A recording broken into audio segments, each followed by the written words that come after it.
So let me show you guys the interior now. Interior held up pretty well. As you can see, the doors, they have shocks, and these shocks, honestly, they are kind of weaker now because there are, if you kind of notice, they're very flimsy. So it doesn't go all the way up, and if it does go all the way up, it tends to droop down a bit. So that's the one thing that's kind of annoying with the car. Not so bad over here with this door, but for some reason, the door on the right does tend to droop a lot. Let me show you. So I'm gonna go back out, make sure that the car is unlocked, and then we're gonna go show you guys that the drooping feature of the doors itself. So these doors are solid, but when we go all the way around to the other side of the car, you'll start seeing that the car door tends to droop a lot because it is kind of like a used car that has been driven 20,000 miles. So here you guys go. So as you can see, boom, put the doors up, and the doors droop now. That is kind of unfortunate, but I think it's only 200 bucks to switch out these over here. So get that switched out for 200 bucks. You can change it yourself rather than going to the dealership and paying a lot of money to do it.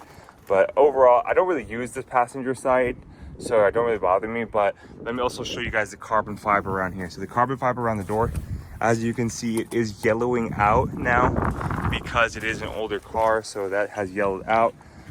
Also, the carbon fiber around this tub yellowed out, kind of degraded a bit, but it is a 10-year-old car. So that's one thing about it.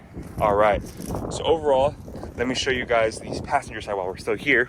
Passenger side still looks really great. I got a lot of stuff over here, I know, but nothing crazy, just a little dirt here. Seats have held up pretty well. I have a Model S, and you guys know that car has seats are like super wrinkled, and it's a lot younger than this car. And these seats, 10 years old, not a lot of wrinkle, which is kind of nice.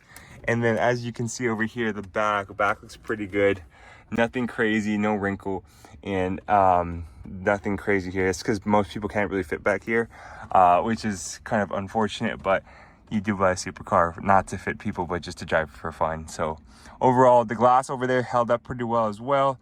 That glass is looking good, nothing crazy here. Headrests look good within the car itself. So these held up pretty well. And overall, I'm very impressed with the interior of the car. A lot better than the Tesla, that's for sure. It just feels a lot more sturdy and more premium.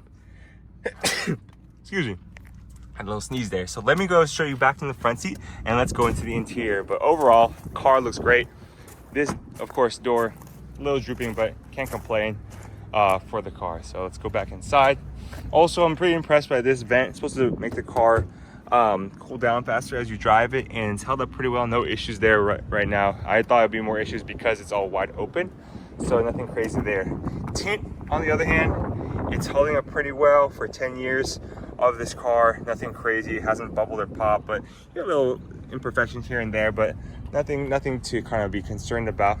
Overall, top of the car, top has some scratches now just from being parked outside, as well as just degradation from the rain, rock chips, whatever it may be. But overall, top has held up pretty well, and car still looks pretty great. So let me show you the interior now and the front seat. The front seat, where it is most of the driving has happened, you do have some kind of wrinkle on the seat because you're sitting here most of the time. And as you can see, the leather, it is kind of like wrinkling and deteriorating a bit, but it's actually better than the Tesla. The Tesla leather is like very deteriorated. I don't know why, because maybe fake leather or faux leather, but that may be the reason why. But overall, here's the interior of the i8. It looks pretty good.